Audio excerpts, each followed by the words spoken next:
একবার স্ত্রী সবাস করার পর ফ্রেশ না হয়ে আবার মিলিত হলে কি গুনাহ হবে? যদি শ্বশুর শাশুড়ির সাথে বনিবনা না হয় তাহলে আলাদা থাকলে কি গুনাহ হবে? নারীরা উচ্চ আওয়াজে কোরআন তেলাওয়াত করতে পারবেন কি না? মহিলারা যদি অজু করা অবস্থায় কোনো পুরুষ দেখে ফেলে তাহলে কি অজু থাকবে? স্ত্রী মারা গেলে স্বামী গোসল করাতে পারবে? আর কি কি করণীয় আছে স্বামীর জন্য? মেয়েরা নখে কালো কলব দিতে পারবে কি না? কেমন করে বুঝবো আল্লাহ আমার গুনাহগুলি মাফ করেছেন? মাঝে মাঝে প্রস্রাবের পর পিচ্ছিল তরল জাতীয় কিছু গেলে কি শরীর বা কাপড় নাপাক হবে? মেয়েদের কি পশু পাখি জবাই করা জায়েজ আছে? হাতে তালি দেওয়া কি জায়েজ আছে? অনেকে বলে হারাম। এটা ইসলামের বিধান কি? বাচ্চাদের পেশাবের ফোঁটা মেঝেতে পড়লে যদি তা নিজে নিজে শুকিয়ে যায় তবে কি তাদের নামাজ পড়া যাবে? বাজনা ছাড়া নুপুর পড়া যাবে কি না? কাজা নামাজ কিভাবে আদায় করব? আমি টয়লেটে থাকা অবস্থায় যদি আজান শুরু হয় তখন কি আজান উত্তর দিতে পারি? মোবাইলে কোনো সূরা রিংটোন হিসেবে রাখা যাবে কিনা? কোনো কিছুতে পা লাগলে সালাম করা কি জায়েজ? খাওয়ার সময় ছেলেদের গোপে পানি বা খাবার লাগলে তাকে হারাম হবে? টাক মাথায় চুল লাগানো যাবে কিনা? গীবতের গুনাহ থেকে বাঁচার উপায় কি? নামাজের ছোট সূরা আগে এবং বড় সূরা পরে পড়া যাবে কি না? যাদের অল্প দাড়ি তাদের চাপ দাড়ি উঠানোর জন্য কি ঔষধ ব্যবহার করা যাবে? প্রিয় দর্শক, আজ দেরি না করি চলি আমরা প্রশ্ন উত্তর দেওয়ার পর্বে। ভাই রাশেদুল ইসলাম রুবেল, আপনি জানতে চেয়েছেন টাক মাথায় চুল লাগানো যাবে কিনা, এ ব্যাপারে ইসলামের কোনো বিধিনিষেধ আছে কিনা? ভাই রাশেদ, টাক মাথায় আলগা চুল লাগানোর ব্যাপারটি একজন স্বাভাবিক অবস্থায় একজন মানুষের জন্য জায়েজ নাই, কারণ আল্লাহ রাব্বুল আলামিন বলেছেন লা তাবদীলা লিখালকিল্লাহ, আল্লাহর সৃষ্টিতে কোনো প্রকার পরিবর্তন করা চলে না। এখন কারো চুল পড়ে গেছে, তিনি আলগা চুল লাগিয়েছেন, এটা এক ধরনের প্রতারণার মতো। যেমনিভাবে চুল সাদা হয়ে গেলে সেটাকে কালো করার যে একটা প্রবণতা, নিজের বয়স লুকানোর চেষ্টা, অথবা বয়স ছাড়াও অনেক সময় সাদা হয়ে থাকে, তো এই যে নিজের অবস্থার পরিবর্তন করার চেষ্টা, এই জিনিসটাকে ইসলাম ভালোভাবে দেখে না। অতএব এটাকে স্বাভাবিকভাবে রেখে দেওয়াটাই উচিত, এবং এখানে কোনো প্রকার লুকোচুরি করা এটা অনুচিত এবং অসুন্দর। মহিবুর রহমান প্রান্ত, আপনি জানতে চেয়েছেন নামাজের ছোট সূরা আগে এবং বড় সূরা পরে পড়া যাবে কি না? ভাই মহিবুর রহমান প্রান্ত, এভাবে নামাজ পড়লে নামাজ হয়ে যাবে। যেমন সূরা ফাতিহা পাঠ করার পর আপনি সূরা কাউসার পাঠ করলেন, এরপরে সূরায় আপনি ফালাক পাঠ করলেন, অথবা শুরুতে আপনি সূরা ইখলাস পাঠ করলেন, এরপরে সূরা ওয়াইলুল লিকুল্লি পড়লেন, তাহলে সেক্ষেত্রে প্রথম রাকাতে ছোট সূরা, বড় রাকাতে বড় সূরা পড়লেন। এভাবে নামাজ পড়লে নামাজ হয়ে যাবে, টেনশনের কোনো কারণ নেই। তবে এইভাবে নামাজ পড়লে নামাজটা সুন্দর হলো না, এটা যথার্থ হলো না, সুন্নাহসম্মত উপায় হলো না। সুন্নাহ হলো প্রথম রাকাত অপেক্ষা দ্বিতীয় রাকাত একটু ছোট হবে, এবং এভাবে আপনার এই পদ্ধতিতে আমাদেরকে সালাত আদায় করতে হবে, এটা হলো সুন্নাহ। এটার ব্যত্যয় করলে নামাজ হয়ে যাবে, বাট ইচ্ছাকৃতভাবে এরকম ব্যত্যয় করা উচিত নয়। রাসূল করিম সাল্লাল্লাহু আলাইহি ওয়াসাল্লাম বিভিন্ন হাদিস থেকে দ্বারা বর্ণিত হয়েছে যে তিনি সালাতের প্রথম রাকাতের কেরাত যতটুকু দীর্ঘ করতেন, তৃতীয় রাকাতের কেরাতকে তার চাইতে একটু কম দীর্ঘ করতেন। অতএব সেটা মেনে আমাদের সালাত আদায় করতে পারলে ভালো এবং সুন্নাহসম্মত হবে ইনশাআল্লাহ বিইذনিল্লাহ। আমরা নিশ্চয়ই চাইব আমাদের সালাতটা সুন্দর হোক। আল্লাহ তাআলা কোরআনে বলেছেন সালাতকে কায়েম করতে, অর্থাৎ যথাযথভাবে সুন্দরভাবে করতে। যার সালাত যত সুন্দর তার ঈমান, তার তাকওয়া তত সুন্দর। অতএব সুন্নাহসম্মতভাবে করার চেষ্টা করব, ইনশাআল্লাহ ব্যতিক্রম হলে নামাজ হয়ে যাবে। সাইদ জায়েদ, জোনায়েদ, আপনি জানতে চেয়েছেন যাদের অল্প দাড়ি তাদের চাপ দাড়ি উঠানোর জন্য কি ঔষধ ব্যবহার করা যাবে? ভাই সাইদ জোনায়েদ, ঔষধ ব্যবহার করে দাড়ি উঠানো এটা যদি স্বাস্থ্যের জন্য ক্ষতিকর হয়, ক্ষতিকর হওয়ার কথা স্বাভাবিকভাবে, যদি ক্ষতিকর হয় তাহলে কিন্তু এটা করা জায়েজ নাই। আল্লাহ রাব্বুল আলামিন বলেছেন ওয়ালা তালকু বিআইদিকুম ইলা তাহলুকা, তোমরা নিজেদেরকে ধ্বংসের দিকে, ক্ষতির দিকে ঠেলে দিও না। অতএব এমন কোনো ঔষধ ব্যবহার করা যাবে না যে ঔষধ ব্যবহার করলে আমাদের ক্ষতি হতে পারে। আর যদি কোনো প্রকার ক্ষতি না হয় তাহলে সেক্ষেত্রে দাড়ি গজানোর জন্য তিনি যদি কোনো মেডিসিন ইউজ করতে পারেন, কোনো অসুবিধা নেই। তবে মনে রাখা উচিত আল্লাহ রাব্বুল আলামিন তাকে যেভাবে সৃষ্টি করেছেন সেটার উপরে সন্তুষ্ট থাকা, এটার মধ্যেই কল্যাণ নিহিত আছে।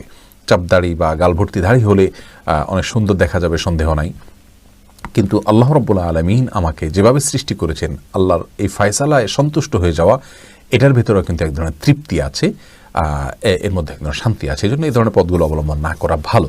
কিন্তু যদি স্বাস্থ্যের জন্য ক্ষতিকর কিছু না হয় তাহলে করতে পারেন, কোনো নিষেধাজ্ঞা নেই।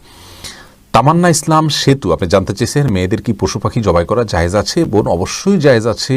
মুরগি, হাঁস, এই জাতীয় পশু পাখি, গরু, এগুলো জবাই করার ক্ষেত্রে অনেক উদাহরণ আমাদের সমাজে আছে। যেমন ভাই বোন দুজন মিলে একসাথে গরু জবাই করতে পারবেন না শেয়ারে, তারপরে আপনার মেয়েরা গরু বা ছাগল বা কোনো পশু জবাই করতে পারবেন না, গোসল ফরজ অবস্থায় গরু ছাগল জবাই করা যাবে না, স্বামী স্ত্রী একজন ধরবেন একজন জবাই করবেন এভাবে করা যাবে না, এরকম নানাবিধ কথা আমাদের সমাজে প্রচলিত আছে। এগুলো সবগুলো ভ্রান্ত ধারণা।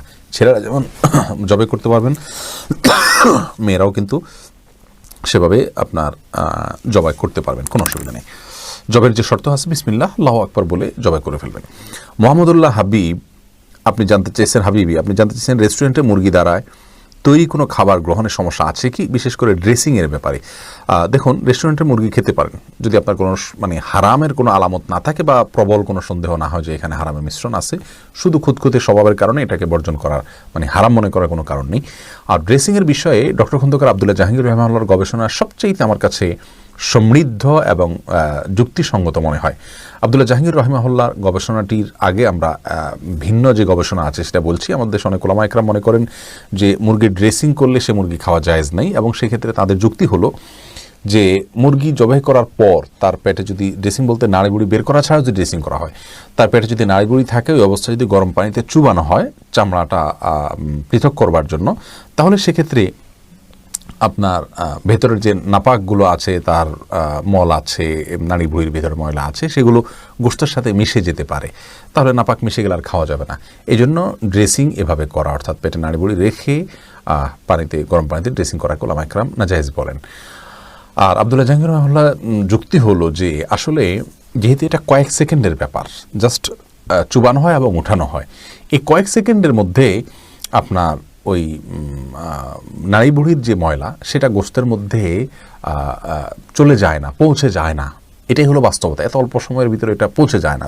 কয়েক সেকেন্ডের গরম পানিতে থাকলেই যে এই নাপাকটা ওখানে মিশে যাচ্ছে সে তেমনটি বলা যায় না। বিশেষ করে সে মুরগিতে নাপাকের কোনো গন্ধ, বর্ণ, আলামত কিছুই থাকে না। তাহলে সেক্ষেত্রে এভাবে ড্রেসিং করলে মুরগি খাওয়া যাবে না, এমনটি সঠিক নয়। আর এই মতটাই আমার কাছে বেশি যুক্তিসম্মত মনে হয়। এরপরে ফাহিম আপনি জানতে চেয়েছেন স্ত্রী মারা গেলে স্বামী গোসল করাতে পারবে আর কি কি করণীয় আছে স্বামীর জন্য। দেখুন, স্ত্রী মারা গেলে স্বামী গোসল দিতে পারবেন কি না, এই বিষয়টি ওলামা একরাম ইমামগণের মধ্যে মত পার্থক্য আছে। ইমাম আবু হানিফা রাহিমাহুল্লাহর মত হলো যে স্ত্রী মারা গেলে স্বামী তাকে গোসল দিতে পারবেন না। তার কারণ হলো তিনি মনে করেন মৃত্যুর সঙ্গে সঙ্গে বৈবাহিক সম্পর্কটা আর থাকে না, ছিন্ন হয়ে যায়, যার কারণে তারা মাহরামের মতো হয়ে যান। এখানে অন্য কোনো মেয়েরা গোসল দিবেন। যদিও অন্য ইমামদের অনেকেরই মত হলো যে না, বৈবাহিক সম্পর্ক মৃত্যুর মাধ্যমে ভেঙে যায় না, বরং বৈবাহিক সম্পর্ক তালাক না দিলে সেটি কিয়ামত পর্যন্ত বরং চিরকালের জন্য, অনন্তসীম কালের জন্য এই সম্পর্কটা হয়ে যায়। যার কারণে তাদের দৃষ্টিকোণ হলো যে স্বামী তার স্ত্রীকে গোসল দিতে পারবেন, স্ত্রী তার স্বামীকে গোসল দিতে পারবেন। তো এক্ষেত্রে যদি ভিন্ন কোনো ভালো মহিলা থাকেন যিনি গোসল দিতে পারেন সেটা ভালো, এবং এক্ষেত্রে কোনো অসুবিধা নেই। এরপরে ভাই এমডি আবদুল্লাহ জানতে চেয়েছেন নারীরা উচ্চ আওয়াজে কোরআন তেলাওয়াত করতে পারবেন কি না। ভাই আবদুল্লাহ, নারীরা উচ্চ আওয়াজে কোরআন তেলাওয়াত করতে পারবেন, তবে সেটি পরপুরুষের কান পর্যন্ত যেন না পৌঁছে সে ব্যাপারে চেষ্টা করতে হবে। নিজের বাসায় করতে পারেন, নিজের ঠিকানায় করতে পারেন। নিজের ঠিকানায় যদি বাসায় যদি দেবর থাকেন, অন্য কেউ থাকেন, তাহলে তাদের কান পর্যন্ত যেন আওয়াজটি না যায় সে ব্যাপারে তাকে সচেতন থাকতে হবে। কারণ কোরআন তেলাওয়াতের ক্ষেত্রে কণ্ঠের মধ্যে কোমলতা সৃষ্টি করতে হয়, সৌন্দর্য সৃষ্টি করে তেলাওয়াত করা হলো তেলাওয়াতের আদব। আর সে আদব রক্ষা করতে গিয়ে যেন তিনি কোমল কণ্ঠে, সুন্দর কণ্ঠে পড়তে যাবেন, সেটি পরপুরুষের মনের মধ্যে বাজে চিন্তা আসার কারণ হতে পারে। সেই জায়গা থেকে তিনি জোরে পড়বেন যদি একাকী থাকেন বা কেউ না শুনে। আর যদি কেউ শোনার মতো থাকে তাহলে তার কান পর্যন্ত যেন না যায় সেভাবে তিনি তেলাওয়াত করবেন ইনশাআল্লাহ তাআলা। এরপরে এমডি মনিরুল ইসলাম জানতেছেন গীবতের গুনাহ থেকে বাঁচার উপায় কি। ভাই মনিরুল ইসলাম, গীবতের গুনাহ অত্যন্ত জঘন্য গুনাহ, বান্দার হক খুবই জঘন্য গুনাহ। আর এটা আমাদের কাছে ঘি ভাতের মতো হয়ে গেছে। সকাল বিকাল দুপুর দিন রাত বাসায় অফিসে রাস্তায় ঘাটে পরিচিত অপরিচিত সবার সঙ্গে আমরা অহরহ গীবত করে বেড়াচ্ছি। এটা মহামারী হয়ে গেছে। চোখের গুনাহ আর মুখ দ্বারা গীবতের গুনাহ, এগুলো আমরা সবচেয়ে পরিমাণে বেশি করি। আল্লাহ তাআলা আমাদেরকে হেফাজত করুন। এগুলো থেকে বাঁচার উপায় হলো যে ব্যক্তির সঙ্গে গেলে গীবত হয় তার সঙ্গ থেকে যথাসম্ভব দূরে থাকার চেষ্টা করা, হয়ে গেলে আল্লাহর কাছে লজ্জিত হয়ে মাপ চাওয়া। যে ব্যক্তির গীবত করে ফেলেছেন তার জন্য দোয়া করবেন আল্লাহুম্মা গফির লাহু ওয়ারহামহু, নিজের ভাষায় দোয়া করবেন আল্লাহ তার জন্য আপনি তাকে ক্ষমা করে দিন, তাকে আপনি মাফ করে দিন। অর্থাৎ যার গীবত করে ফেলেছি, আল্লাহ তার প্রতি আমি অবিচার করে ফেলেছি, সেই জায়গা থেকে তার জন্য আপনি ক্ষমা চাইবেন ইনশাআল্লাহ বিসমিল্লাহ, সেটাই আপনার জন্য যথেষ্ট হবে। এরপরে আফরিন সুলতান জান্নাত আপনি জানতে চেয়েছেন বাজনা ছাড়া নূপুর পরা যাবে কি না। জীবন আপনি নূপুর পড়তে পারেন যদি সেটাতে বাজনা না থাকে এবং বাহিরে আপনি যখন পড়ে যাবেন সেটা আপনার পায়ে থাকতে পারে, কোনো অসুবিধা নেই। সাহাবা ইকরামের মধ্যে থেকে অনেকে নূপুর পড়েছেন, অনেক মহিলা সাহাবীরা নূপুর পড়েছেন, এরকমটি হাদিস দ্বারা স্পষ্টভাবে আমরা জানতে পারি। মাহফুজ মুন্না আপনি জানতে চেয়েছেন খাওয়ার সময় ছেলেদের গোপে পানি বা খাবার লাগলে তাকে হারাম হবে না, এমন কোনো কথা নেই। গোপে পানি বা খাবার লাগলে হারাম হয়ে যাবে, এটা জায়েজ নাই। রবিউল ইসলাম জানতে চেয়েছেন কোনো কিছুতে পা লাগলে সালাম করা কি জায়েজ? না ভাই, কোনো কিছুতে পাও লাগলে সেখানে হাত দিয়ে সালাম করতে হবে। হাত দিয়ে যদি সালাম হয় না, পা ছুঁয়ে এটাকে সম্মান করতে কোনো কথা নেই। কিন্তু আমাদের সমাজ যেহেতু পাও লাগাটাকে অসম্মান মনে করা হয়, এটা ওরফ, আর ওরফের একটা এতেবার এবং গ্রহণযোগ্যতা ইসলামী শরিয়াতে আছে, যার কারণে কারোর গায়ে পাও লাগলে সেটা লাথি দেওয়ার সাথে কিছুটা সাদৃশ্যপূর্ণ হওয়ার কারণে আমাদের সমাজ এটাকে দূষণীয় মনে করে। আরবেনরা দূষণীয় মনে করে না, তারা জন্য পাও লাগলেও এটাকে কিছু মনে করে না। তো আমাদের সমাজে যদি দূষণীয় মনে করা হয়, সেহেতু যার কাছে যার গায়ে পাও লেগেছে তাকে যদি আপনি একটু টাচ করে আপনি আসলে পাও লাগাতে চাননি, হাত লাগাতে চেয়েছেন অথবা অশ্রদ্ধা করতে চান, এটা বোঝাতে চান, তাহলে সেটা ঠিক আছে, এটাতে দোষের কিছু নেই। তবে এর মানে এই নয় যে তাকে আপনি সালাম দিবেন। ঘরের দেয়ালে সৌন্দর্য বাড়াতে প্রজাপতির ছবি বা স্টিকার লাগানো যাবে কি না। ঘরের দেয়ালে সৌন্দর্য বর্ধন করার জন্য প্রজাপতির পূর্ণাঙ্গ ছবি, যে পূর্ণ অবয়ব বোঝা যায়, এরকম স্টিকার আপনি লাগাতে পারবেন না, কারণ কোনো প্রাণীর ছবি অঙ্কন করা, মূর্তি তৈরি করা এগুলো নিষিদ্ধ, যার কারণে আপনি পরিপূর্ণভাবে স্পষ্ট বোঝা যায় তার অবয়ব, এরকম কোনো কিছু করা যায় হবে না। আমিনা ইসলাম জানতে চেয়েছেন কিস্তিতে কোনো পণ্য ক্রয় করা যাবে কি না। যাবে, কোনো অসুবিধা নেই। নিশাত তাসনিম জানতে চেয়েছেন ঘরের সৌন্দর্য বাড়াতে যদি পেইন্টিং ব্যবহার করা হয় তবে এটা কি অপচয়ের অন্তর্ভুক্ত হবে? না, অপচয় হবে না। পেইন্টিং ব্যবহার করাতে কোনো অসুবিধা নেই। আল্লাহ রাব্বুল আলামিন এটা আমাদের যাদেরকে সামর্থ্য দিয়েছেন তারা সৌন্দর্যের জন্য এটা করতে পারেন। একজন সাহাবী সুন্দর পোশাক, একটু ভালো পোশাক পরিধান করার ব্যাপারে নবী সাল্লাল্লাহু আলাইহি ওয়াসাল্লাম জানতে চেয়েছেন এটা অহংকার হবে কিনা, তখন তিনি বলেছেন ইন্নাল্লাহ জামিল ইউহিব্বুল জামাল, নিশ্চয়ই আল্লাহ তাআলা সুন্দর, তিনি সৌন্দর্যকে পছন্দ করেন, অতএব এটা সৌন্দর্যের অংশ হবে ইনশাআল্লাহ বিদিনিল্লাহ। তবে অতিরিক্ত এত বেশি যেন না হয় যেটা অপচয়ের শামিল হয়ে যায়। শারমিন সোনালী আপনি জানতে চেয়েছেন যদি শ্বশুর শাশুড়ির সাথে বনিবনা না হয় তাহলে আলাদা থাকলে কি গুনাহ হবে? আলাদা থাকলে গুনাহ হবে না, ওনাদের হক যদি মোটামুটি আদায় করা হয়, তাদের যেটুকু প্রয়োজন, আলাদা থাকলে যে গুনাহ হবে এমন কোনো কথা নেই। নাহিদ আলম জানতেছেন উলঙ্গ ছবিতে ভুলে দৃষ্টি পড়ে গেলে কি গুনাহ হবে? ভুলে দৃষ্টি পড়ে গেলে গুনাহ হবে না, কিন্তু যখনই স্মরণ হবে তখনই সাথে সাথে ফিরে আনতে হবে। আল্লাহ তাআলার ভয়, আল্লাহ তাআলা আমাদেরকে সেই ভয় এবং তাকওয়া নসিব করুন। এমনি বাপ্পি জানতে চেয়েছেন আমি টয়লেটে থাকা অবস্থায় যদি আজান শুরু হয় তখন কি আজান উত্তর দিতে পারি? না ভাই, আপনি অপেক্ষা করবেন, বের হয়ে আজান উত্তর দিয়ে দিবেন। রুহুল আমিন জানতে চেয়েছেন দক্ষিণ দিকে মুখ করে বাড়ি বানানোর ক্ষেত্রে ইসলামের কোনো নিষেধাজ্ঞা আছে কিনা। না, কোনো নিষেধাজ্ঞা নেই। আপনার বাড়ি কোন দিকে মুখ করে বানাবে সেটা সম্পূর্ণ আপনার ইচ্ছার উপর নির্ভর করবে। দক্ষিণ মুখ করলে বাতাস বেশি আসবে, করতে পারেন, বা অন্য কোনো মুখ করে করতে পারেন, কোনো অসুবিধা নেই, কোনো বিধিনিষেধ নেই। এমদাদুল হক জানতে চেয়েছেন মোবাইলে কোনো সূরা রিংটোন হিসেবে রাখা যাবে কিনা। না, কোনো সূরাকে রিংটোন হিসেবে রাখা যাবে না, কারণ এতে কোরআনের প্রতি অসম্মান হয়। এদিক থেকে অসম্মান হয় যে কোরআন আপনার রিংটোনের কাজে ইউজ হওয়ার জন্য নাজিল হয়নি। এটা কোরআনের আয়াতকে দিয়ে যদি আপনি ঠোঙা বানান, সেখানে মুড়ি রাখেন, এটা যেরকম অপমান, রিংটোন হিসাবে কোরআনের আয়াতকে সেট করলে এরকম অপমান, কোরআনকে অজায়গায় ব্যবহার করা হয়। আর দ্বিতীয়ত হলো এটা যে কোনো জায়গায় বেজে উঠবে, টয়লেটে বেজে উঠতে পারে, সেক্ষেত্রে অসম্মান হবে আল্লাহর কালামের। আবার অপূর্ণাঙ্গ অংশে আপনি তেলাওয়াতের এমন কোনো পর্যায়ে আপনি কল রিসিভ করতে পারেন যেখানে অপূর্ণাঙ্গ কথা থেকে যাবে, সেটাও কোরআনের অপব্যবহার। সব মিলিয়ে এটাকে রিংটোন হিসেবে ব্যবহার করা যাবে না। আফরিন মোল্লা আপনি জানতে চেয়েছেন কাজা নামাজ কিভাবে আদায় করব। দেখুন, কাজা নামাজ আদায় করার পদ্ধতি হলো যখন আপনি অনেকগুলো সালাত ছুটে যাবে তখন ধারাবাহিকভাবে পড়ে যাবেন, যতটুকু সম্ভব শুধু ফরজগুলো আদায় করে যাবেন, সুন্নাত আদায় না করলেও চলবে, এগুলো পড়ে ফেলবেন আস্তে আস্তে। আব্দুল হামিদ রিপন জানতে চেয়েছেন একবার স্ত্রী সহবাস করার পর ফ্রেশ না হয়ে আবার মিলিত হলে কি গুনাহ হবে? কোনো গুনাহ হবে না, তবে মাঝে যদি অজু করে নেওয়া যায় তাহলে সেটা সুন্নাত আদায় হবে, আর না করলেও গুনাহ হবে না। শাহিদা খাতুন জানতে চেয়েছেন কেমন করে বুঝবো আল্লাহ আমার গুনাহগুলি মাফ করেছেন? এটাকে নিশ্চিতভাবে বোঝার কোনো উপায় নেই বোন শাহিদা, তবে আল্লাহ রাব্বুল আলামিন আপনার গুনাহ মাফ করেছেন তার আলামত হিসাবে আপনি গুনাহ থেকে বেঁচে থাকার সুযোগ পাচ্ছেন, তওবার তৌফিক পাচ্ছেন, এবং ভালো কাজ করার তৌফিক পাচ্ছেন। এগুলোকে আপনি আলামত হিসাবে ধারণা করতে পারেন, কাউন্ট করতে পারেন, তবে নিশ্চিতভাবে বলার কোনো সুযোগ নেই।